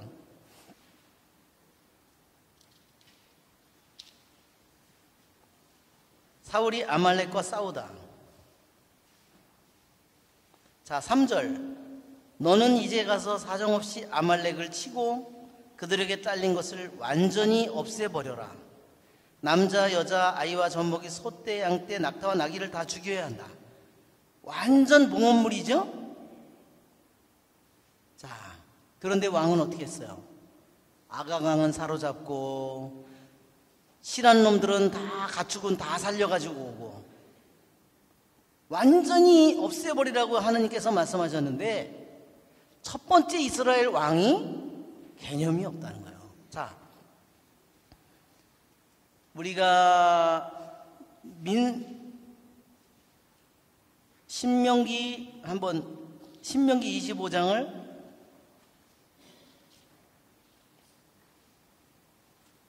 신명기 25장 17절을 보세요. 자, 신명기 25장은요, 모세가 약속의 땅에 다 40년을 걸어온 후에 약속의 땅을 바라보면서 모압 평야에서 준 말씀이잖아요. 이제 자기는 이제 늙고 이제 여호수아에게 자기의 자리를 넘겨줘야 되는데 여호수아에게 부탁하는 거예요. 17절 다 같이 읽어봅시다. 너희가 이집트에서 나오던 길에 아말렉인들이 너희에게 한 짓을 기억하여라. 그들은 너희가 피곤하고 지쳐 있을 때 너희와 길에서 마주치자 하느님 두려운 줄도 모르고 너희 뒤에 처진 사람들을 모두 쳐 죽였다. 그러므로 주 너희 하느님께서 너희가 차지하도록 상속 재산으로 주시는 땅에서 너희 주위의 모든 적을 물리쳐 너희에게 안식을 주시면 너희는 하늘 아래에서 아말렉인들에 대한 흔적조차 없애버려야 한다. 이것을 잊어서는 안 된다. 네, 이건 우리들의 영적인 원수예요. 영적인 원수를 살려주면 절대로 안 돼요. 한 부분이라도 남겨놓으면 결국은 자라서 어떻게 될까요? 공격을 하겠죠. 자, 이미 탈출기 17장에서 모세는 하느님께로부터 그 명령을 토라로 받았고 기억을 완전히 없애버려야 된다. 주님의 어자를 거슬러서 일어날 족속이라는 거, 민족들의 첫째라는 거를 이미 하느님께서 모세에게 명령했고 모세는 죽을 때 이거를 누구에게 알려줬어요? 여호수아에게 절대로 이거를 잊지 않도록 만들었다는 겁니다. 그런데 첫 번째로 왕이 된 이스라엘 왕이 뭐예요? 사울이 그걸 안 했어요. 여기서 아말렉이 왜 뒤에 처진 사람들을 왜 쳐 죽였을까요? 물건을 빼앗기 위해서죠. 왜? 에집트를 가지고 나올 때 그들이 에집트에서 빼서 나온 물건들이 있잖아요. 받은 그거를 뺏으려고 뒤에 처진 힘없는 사람들, 늙은 사람, 이런 사람들을 다 쳐주고 몰래 다 죽인 거죠. 그래서 그거를 다 차지한 거죠. 하만이 하는 짓이 똑같습니다.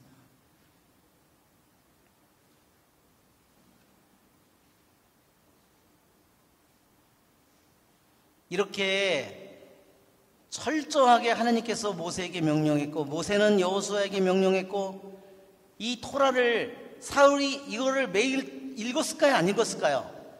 이 토라를 들었지요. 들었는데도 왕이 된 이 사람이 이거를 이 율법과 예언 사무엘 예언자가 말하자면 예언을 받아서 완전 봉헌물로 바치라고 했잖아요. 그는 토라도 어겼고 예언도 어겼고 다 어긴 거예요. 하느님의 말씀을 완전히 짚어요. 그래서 왕위에서 쫓겨나는 겁니다. 결국은 거기를 살려줬기 때문에 그 후손들이 몇백 년이 지난 후에 500년이 지난 후에 뭐예요? 사울 왕이 첫 번째 왕이죠? 그러면 약 기원전 1000년경에 사울이 왕이에요. 그렇죠? 다윗이 약 기원전 1000년이니까 1000년보다 더 됐겠죠. 약 500년이 후에 그 아들이 페르시아의 왕국에서 말하자면 총리가 되어서 결국은 유대인을 몰살시키는 그 일을 다시 꾸미는 거예요. 그리고 500년이 지난 후에 다시 그 일이 어디서 이루어져요? 아니 200년이 지난 다음에 그 다음에 다시 그것이 셀레우키아 왕조의 말하자면 에피파누스 있죠? 예. 마카베오서에 나오는 다시 그 유대인들을 다 멸종하려고 또 꾸미잖아요. 그리고 이 일이 계속해서 반복되는 겁니다. 대대로 전쟁이 일어날 것이다 그랬어요. 그러니까 절대로 거기에 자비를 보이거나 그것을 절대로 해서는 안 된다. 이것은 그런데 사울 왕은 전리품을 다, 응? 기억조차 없애버려야 되는데 그 물건, 사람도 뭐도 물건조차 다 기억조차 없애버려, 다 태워버려야 되는데 그걸 가져왔어요. 어때요?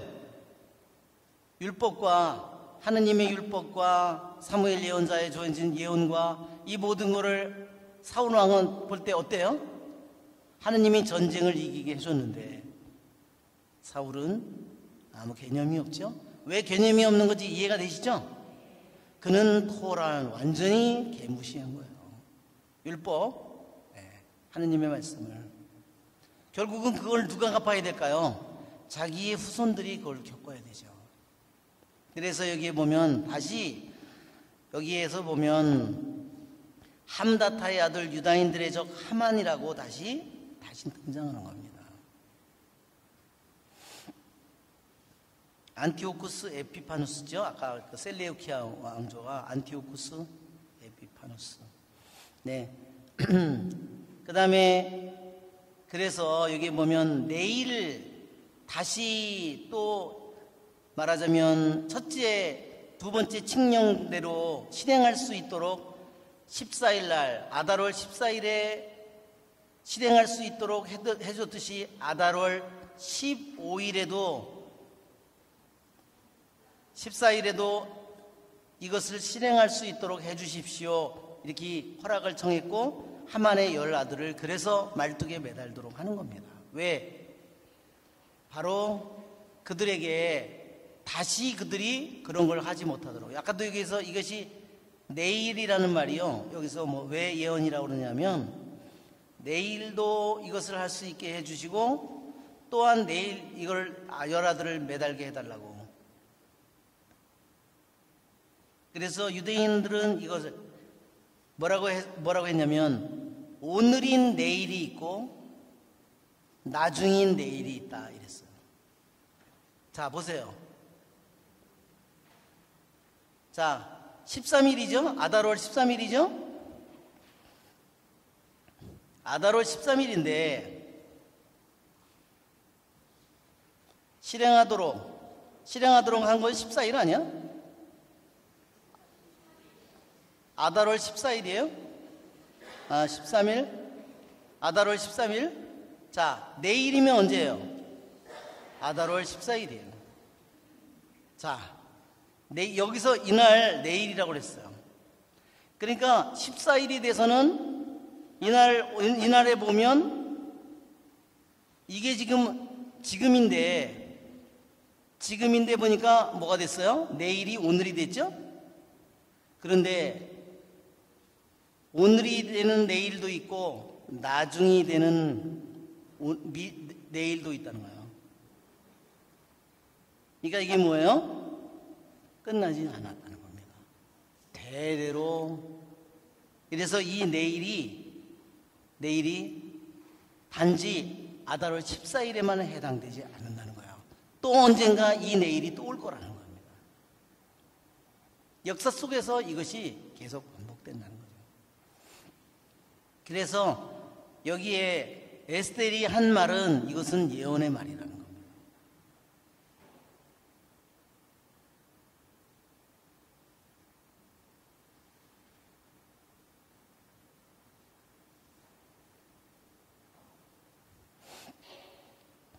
수다있는 유다인들은 아다르달 연 나은 날에도 다시 모여 300명을 죽였다. 여기서는 500명, 여기 또 300명. 이것도요, 유대인들에게는 300명이요, 30 곱하기 10이에요. 이것은, 아까도 그랬죠? 완전수라 그랬죠? 이거는 30은요, 50이 완전수인 것처럼 30은 아주 정도가 높은 완전수라고 그랬어요. 그래서 하느님의 뜻이요 결정이라는 것을 얘기하는 겁니다.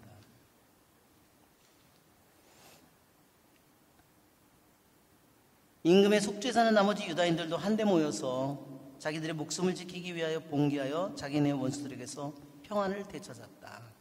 그들은 자기들을 미워하는 자들 가운데서 7만 5천 명을 죽였다. 그러나 재물에는 손을 대지 않았다. 예, 재물에는 왜 손을 대지 않는지 아시겠죠? 예, 재물을 아마 손을 대보세요. 전쟁을 하듯이 저렇게 하면은 정말 너무 추악한 모습이다 드러나겠죠? 그러니까 여기에 이 재물에 손을 대지 않는 것은 뭐냐면요, 이게 거룩한 전쟁이라는 뜻이에요. 왜? 완전봉헌물로 바치라고 할 때 하나님께서 사무엘을 통해서 사울 왕에게 아말렉을 완전히 쳐서 없애버려라, 그 전리품을 차지하는 것이 보통 전쟁의 법인데 하느님께서 왜 완전봉헌물로 바치라고 그랬을까? 아말렉에 대한 것은 단 한 개도 차지해서는 안 된다. 아말렉의 것은 단 하나도 가지고 있어서는 안 된다. 기억조차 흔적조차 완전히 없애버려야 된다 그랬어요.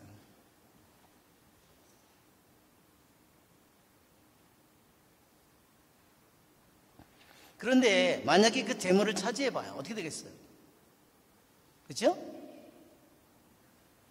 요놈이 이거를 왜 이렇게 이걸 어디서 구했을까? 이놈이 이걸 어떻게 만들었을까? 이걸 가지고 이놈이 무엇을 했을까? 맨날 이놈이 이거를 얼마나 귀중하게 였을까? 별별 거기 만든 어떤 상들이 있겠죠 또. 그렇기 때문에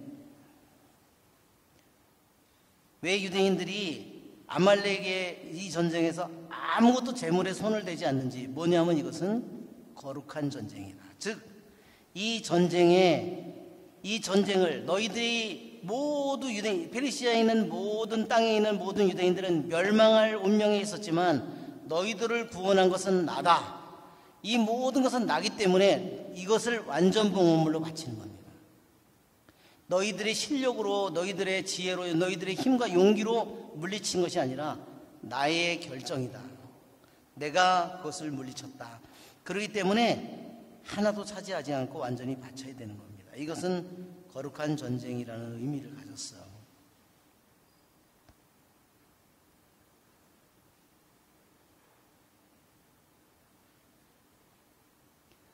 자, 이는 아다르달 열 사흔 날에 일어난 일이다. 그들은 열 나흔 날에는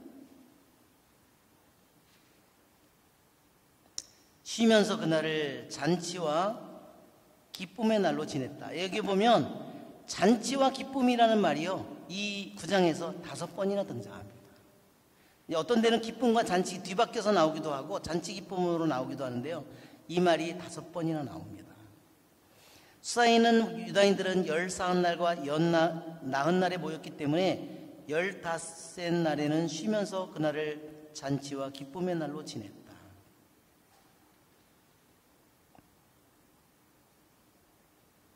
성벽이 없는 마을에서는 연나은 날을, 도시에 사는 사람들에게는 열대싼 날, 이날 좋은 날로, 기쁘고 좋은 날로 지냈다. 이웃들에게 음식을 보냈다 그랬습니다. 지금도 유대인들이 이렇게 한답니다. 이 푸림절에.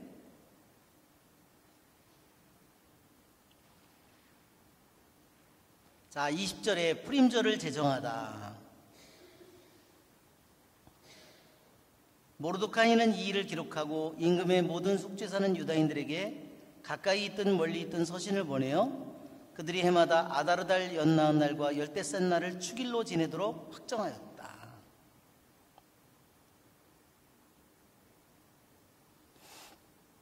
이날은 유다인들이 원수들에게서 평안을 되찾은 날이고 이달에 근심이 기쁨으로 애도가 경축의 날로 바뀌었으니 이날을 잔치와 기쁨의 날로 지내며 서로 음식을 나누고 가난한 이들에게 선물을 하라고 지시하였다. 예, 정말 9개월 가까이 그들이, 아니 1년 가까이 그들이 정말 첫 번째 칙령이 나온 후에 죽음과 같은 그들이 슬픔과 고통을 겪다가 극도의 긴장과 그런 것을 겪다가 이것이 슬픔이 기쁨으로 그들의 걱정이 평안으로 바뀌면서 그들이 얼마나 기뻐했겠어요. 그렇죠? 그래서 이제 이거를 맨 처음에는 모르드카이가 서신을 보내서 축일로 지내도록 했는데 잘 지켜지지 않는 부분이 있었기 때문에 나중에 왕비를 통해서 다시 명령을 내리는 거예요. 그래서 페르시아에 있는 모든 속주에 사는 모든 유대인들이 이날을 축일로 지키도록 이제 명령으로 내려가는 겁니다. 23절에 보면 그리하여 유다인들은 자기들이 이미 실행하기도 하고 모르드카이가 써보내기도 한 바를 풍속으로 받아들였다. 그렇지만 아직 그것을 실행하지 않는 사람들도 있었던 겁니다. 그래서 뒤에 보면 29절에 보면 아비하일의 딸 에스테르 왕비와 유다인 모르드카이는 두 번째 푸림에 관한 서한의 내용을 의무로 확정하고자 모든 권한을 다하여 글을 써서 그 서신들을 크세스 왕국의 127개주에 있는 모든 유다인들에게 평화와 진실의 말과 함께 보냈다. 그래서 아까 진실이라는 말, 에메트라는 말을 여기서 아까 히브리어, 에메트가 히브리 글자의 첫째 단어, 중간 단어, 그리고 끝 단어다. 그러니까 처음과 중간과 끝이 똑같다는 거예요. 하느님을 뜻하는 겁니다. 언제나 변함없는 하느님의 이름에 딱 맞는 이름이죠. 여기 푸르는 주사위, 푸르라는 말이 주사인데요. 푸르라는 말은 유대인의 히브리어가 아니에요. 원래 이 푸르라는 말은요, 이게 원래 아카디어래요. 아카디어의 근원은 뭐냐면요, 나중에 이게 페르시아어가 되는 겁니다. 그러니까 이 에스텔기가, 이게 어떤 사람들은 에스텔기를 그냥 사람들이 상상력으로 만들어낸 책이라고 주장하는 사람이 많아요. 그런데 그거를 말하자면 그걸 반증하는 그 표기가 뭐냐면 이 푸르라는 말은 히브리어가 아니라는 겁니다.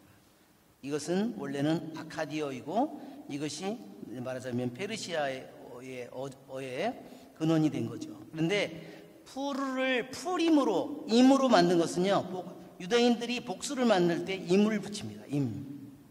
그래서 복수로 만든 것만 유대인들이 복수화 시킨 거예요.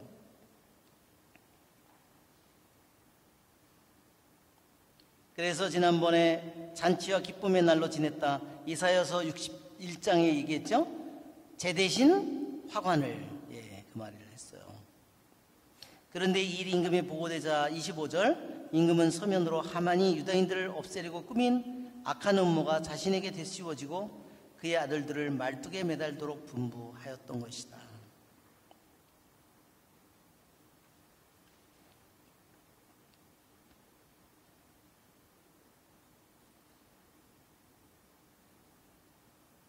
이사야서 한번 14장을 한번 볼까요? 이사야 14장.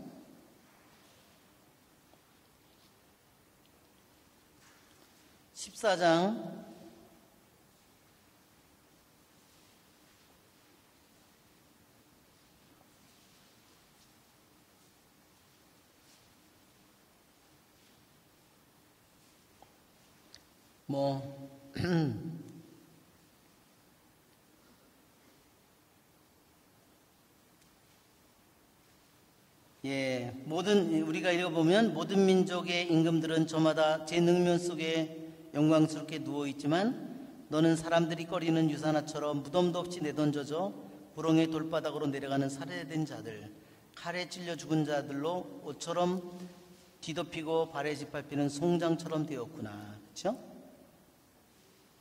이사야 14장이었습니다.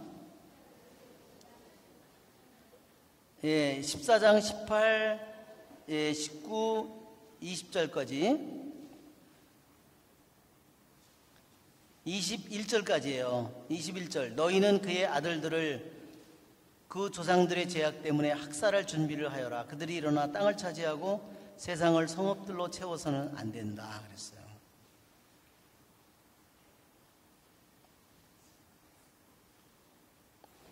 이날을 푸르라는 말에 따라 푸림이라고 부르게 됐다.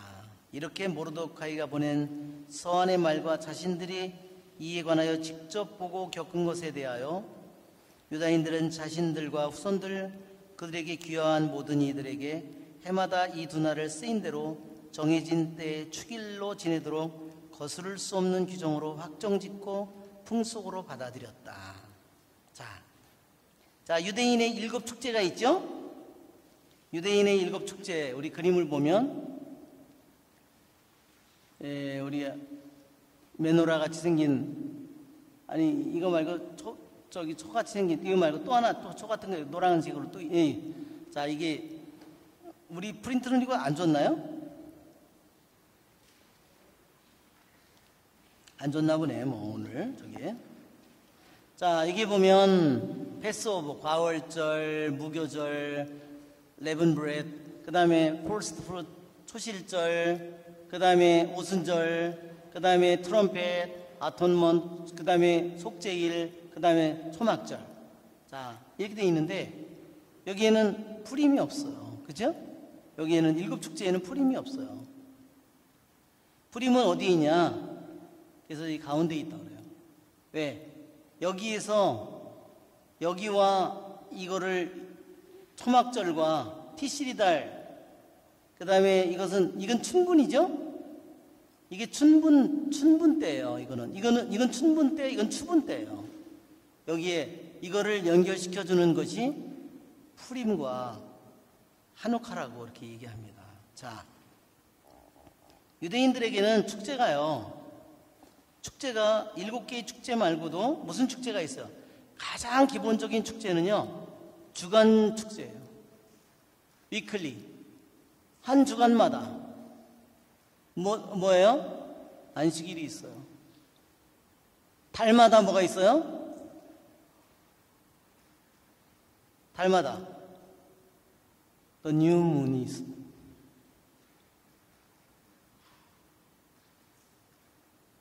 초생달이 나오는, 이게 유대인들이 지키는 축제예요. 해마다 지키는 축제는 또 뭐죠?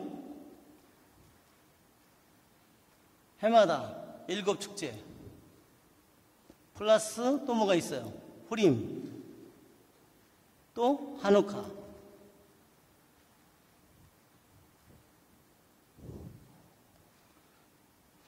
또는 뭐가 있어요? 50년마다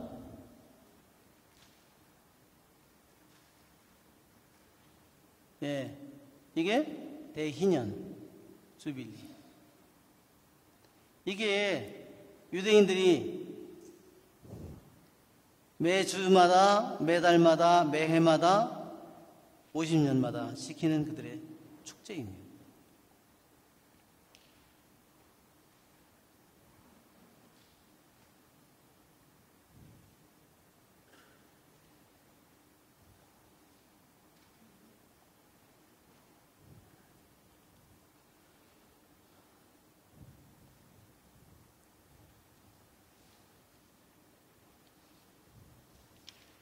그 유대인들이 푸림절 축제를 지낼 때 그래서 13일 날 단식을 한다고 그랬죠?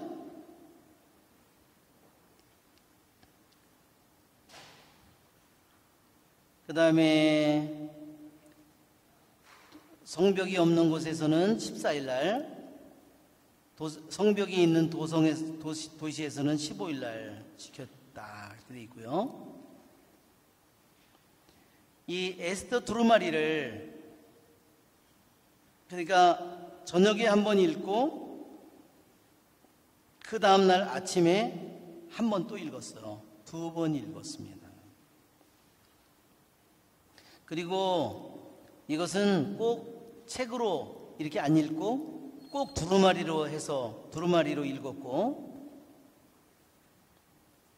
자, 이것을 읽는 사람과 그것을 듣는 사람들은 어떤 의도를 가지고 있어야 되냐면, 이게 푸림절에 그들이 지켜야 되는 그들의 법이에요. 어떤 법이냐면, 이 푸림절에 에스텔 작은 두루마리를 읽는 사람이나 듣는 사람들은 모두 계명을 이룬다는 의도를 가지고 있어야 된다. 내가 말하자면 아침 기도를 내가 한다. 아침 기도를 하면 내가 하느님의 계명이 뭐예요? 아침 기도를 바치고 저녁 기도를 바치는 게 우리들의 계명이잖아요. 그러니까 아침 기도를 바칠 때 내가 아침에 기도를 바치는 것은 나의 계명을 완수하는 거다. 하느님께서 주신 나에게 준 계명을 내가 그것을 완수하는 거예요. 그런데 아침에 그것을 하지 않았을 때 내가 그 계명을 완수하지 못한 거예요. 그 유대인들이 아침 기도가 뭐라 그랬어요? 쉐마 이스라엘이라 그랬죠? 쉐마 이스라엘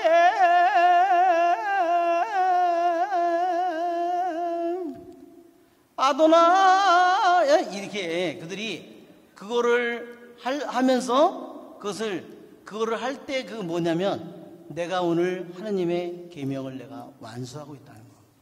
여러분이 내가 묵주기도를 할 때도 내가 하느님의 계명을 하느님의 뜻을 내가 이루고 있구나 그것을 내가 생각한다면 훨씬 더 힘이 생길 거예요. 기도할 때.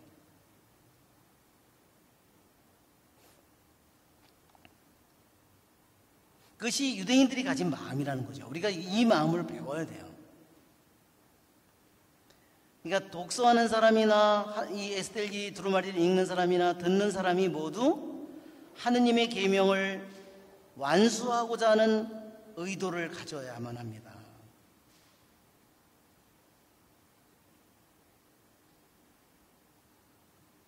그 다음에 이 불임절, 이 독서의 전후에 그들이 이 에스겔기를 읽기 전에도 축복이 있고 끝난 후에도 축복이 있는데 축복의 의무를 내가 완수한다는 내가 축복의 의무를 내가 실현시킨다는 내가 의도를 가져야 된다는 거예요.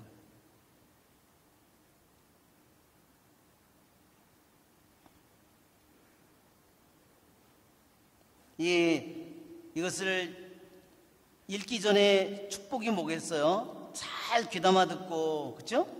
읽은 다음에 축복은 뭐겠어요? 읽은 바를 잘 실행하는 거겠죠. 그 축복을 잘 순종하고 듣고 그것을 잘 그 다음에 이루는 이 의무를 내가 내 삶 속에서 그것을 내가 실현시키겠다는 의도를 가지고 있어야 된다. 그리고 하만의 이름이 언급될 때마다 시끄러운 소리를 내야 됩니다. 그 다음에 독서 전에 그 에스겔기를 읽기 전에 축복을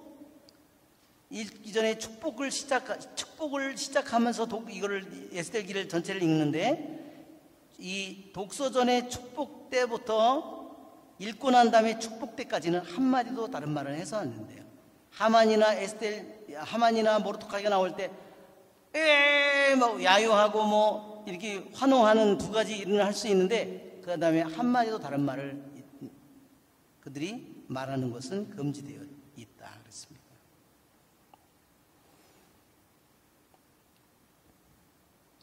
이것이 이 불임절에 그러한 그들이 지키는 규칙 중에 하나입니다. 규칙들이에요. 자, 오늘은 여기까지 하고 교부들의 내용은 다음 주에 내가 해야 돼. 다음 주에는 아무래도 에스겔기를 끝나고 그 다음에는 다니엘서를 그래서 저도 정말 다니엘서가 너무 궁금해요. 네. 자, 영광이 성부와 성자 성령께 성부와 성자 성령의 이름으로 아멘. 네.